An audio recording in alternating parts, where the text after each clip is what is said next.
Guys, tuturuan ko kayo kung paano mag-align ng rim. Yan. Dapat itong ano niya, yung pagpasok na ito mismo. Dapat nakasagad siya pag ano na, nakatodo na sagad na ganyan. Yan. Nakasagad dapat yan. Para pag inalign nyo, pantay siya dito. Yan. Para pag inalign nyo yan, magiging pantay siya ng kabit sa CS ng frame nyo. Yan. Pitan natin to. Kung may ano dito, tensioner yung mga dropout nyo, luwagan nyo na lang. Para hindi maging sagabal. Kaya pinapasagad ko kasi para pantay siya. Pag sinagad na ganon, pantay siya pag nilagay. Mas madali nyo ma-align. Saka pag sinalpak nyo na, pantay na pag sinalpak na lahat. Mas madali. Yan. Ito lang guys yan sa pag-align. Yan. Nakikita nyo, diba? Ito. Yan. Yan. Pag tumama na ganyan, ang gagawin nyo, maghihigpit kayo dito. Yan o. Diba nakikita nyo to, yung rim. Yan. Tumama na ganyan. Yan. Maghihigpit kayo dito. Para yung rim, pupunta siya pa ganyan, yung rim lalayo siya. Yan, bali higpitan nyo dito yung dalawang rayos o isang rayos, ganun. Para lumayo yung rim. Hindi na siya tatama dun sa guide.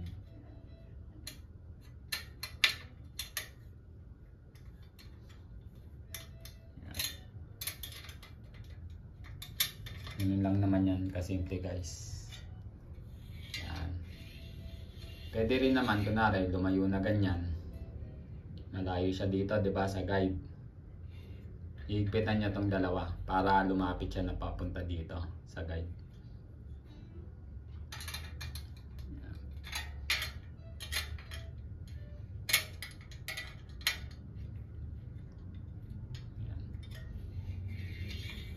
Yun lang naman gagawin niyo dyan. Tapos yung alon, ito, diba, may alon. Ito, ginawa ko lang kasi tie strap. Yan. Nakikita nyo, di ba? Yan. Adjust natin. Yan. Pag sumasabit siya na ganyan, yan. Sumasabit sa sa strap na nilagay ko, di ba, yung guide. Yan. Sumasabit. Maghihigpit kayo ngayon dyan, yung apat na rayos na yan. O, yan. Yung apat na rayos na to. Hihigpitan nyo yan. Para yung rim, bababa siya na ganun. Para hindi na siya sasayad dun sa guide. Yan. Hihigpitan nyo na ganyan. Yung apat. Yung paghigpit nyo dito sa rayos, hindi siya hihigpitan nyo agad ng higpit na higpit. Dahan-dahan nyo lang din hihigpitan. Tatansyahin nyo lang. Kasi pag tinodoan nyo ng higpit talaga agad siya, tas baka mahirapan din kayo ipantay, baka sumobra ganon. Kumbaga pa konti-konti lang din yung adjust nyo. Yan. Yan. Dito naman tayo sa gewang. Nakikita nyo yan. Yan, diba? Yun. Lumapit, diba, sa guide. Ito, yung kulay puti. Hihigpit kayo ngayon dito. Para yung rim, adjust na pa ganyan. Yan. Hihigpit kayo ngayon dyan. Sa may kaliwa. Higpitan nyo to.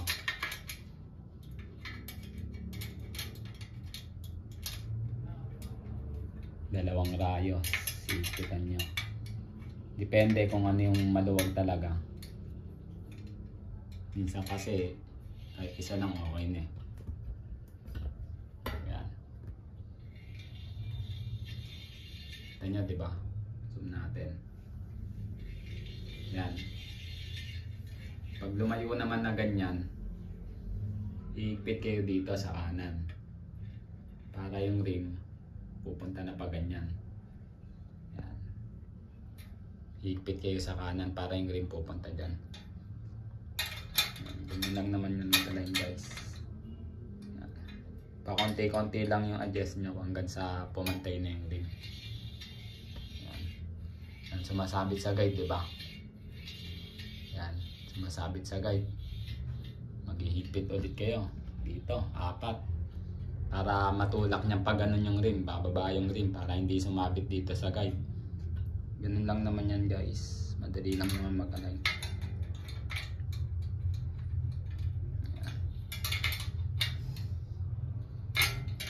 Ulit-ulitin nyo lang yan hanggang sa pumantay na yung ikot ng rim. Yan. Sinin yan, diba? Yan. Diba? Makapantay na nga eh. Halon na lang agad. Oh. Yan. Pero pag kunwari, yan, hindi siya tumatama, luluwagan nyo dito, ibig sabihin nasobrahan nyo ng ng higpit para medyo umangat siya ng konti, ay para bumaba siya ng konti. Yan, para bumaba yung rim, ay para umangat pala yung rim, para umangat yung rim kasi nasobrahan nyo, bumaba ng todo yung yung rim dahil nahigpitan nyo to. Yan, kaya nga sabi ko, huwag nyo agad totodohan ng higpit. Yan, luluwagan natin para yung rim umangat siya konti. Kasi nasobra ng pihit kaya sumobra rin yung baba ng rim. O, diba? Masabit na ulit para pumantay siya agad. Yan. Tapos pansinin nyo yun, yan. Dito tayo sa may gewang naman ulit. Yan, adjust natin para makita natin. Yan. Yan, medyo malapit, diba? Sa gewang. Yan. Ipit ulit kayo dito. Yan. Ipit kayo. Yan, diba? Ang luwag, oh. Pag inigpitan nyo yan, lalayo yung rim dito sa guide. Hindi na siya sasabit. Yan. Konti-konti lang. Yan. Papansin niya yan. Oh. Oh, diba? Konti na lang. Natin. Konti na lang, oh. Oh. Dito. Kasi lumapit siya dyan sa guide. Pwede mag-adjust kayo dito sa kaliwa. Yan. Yun lang naman yan eh. Yan o. Papansin nyo, pantay no.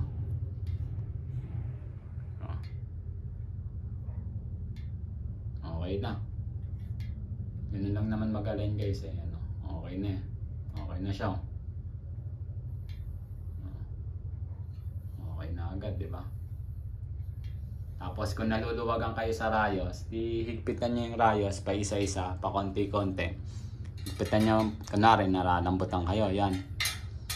Higpitan nyo pa konti-konti lang. Yan, pag konting-konting pihit lang hanggang sa humigpit yung rayos. Yan, hanggang sa makaikot siya doon. Basta sisimulan nyo dito sa may pito, sa may valve. Sisimulan nyo dyan, pa konti-konting higpit lang. Para makuha nyo yung higpit ng rayos na gusto nyo. Yan, ganyan lang naman yun. Mag-align guys. Ganyan lang kasimple yan. Yan. Hanggang sa makaikot na sa may valve.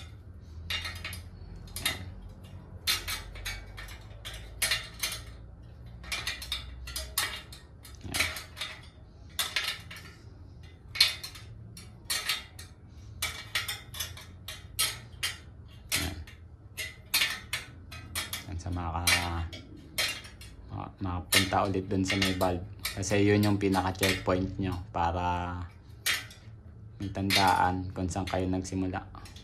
Yan, yan, nakaikot na, nasa may valve na ulit. Yan, tapos kung may gewang pa ulit, yan, ganun lang gawin nyo. Yan, medyo lumapit, di ba ulit? Kasi syempre nagigpit ng konting adjust. Higpitan nyo dito ulit para lumayo dito sa guide. Yun, ganun lang kasimple guys. Ganun lang mag-align. Yan, okay no. Pantay na to. Gamit nyo na yan. Oh, diba?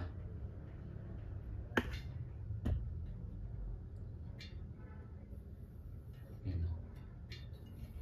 Okay na. Diba? Pwede na gamitin no. Oh, goods na.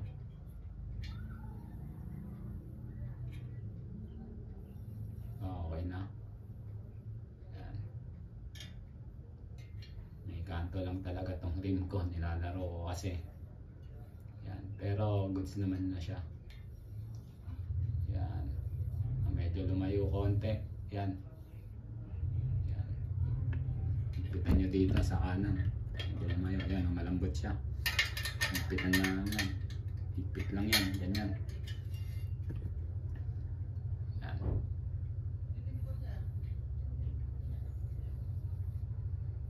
Yun. Dito.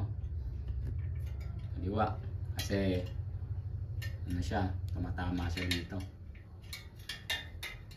Yan. Okay na.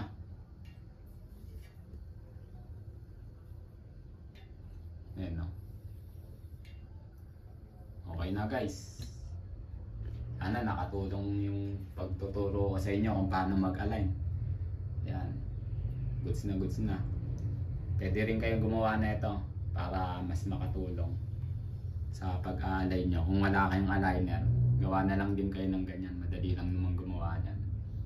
Yan. Tapos strap lang dyan sa ibabaw para sa alon. Tapos sa gewang ito. Yung guide. Yan. Okay na, di ba? Goods.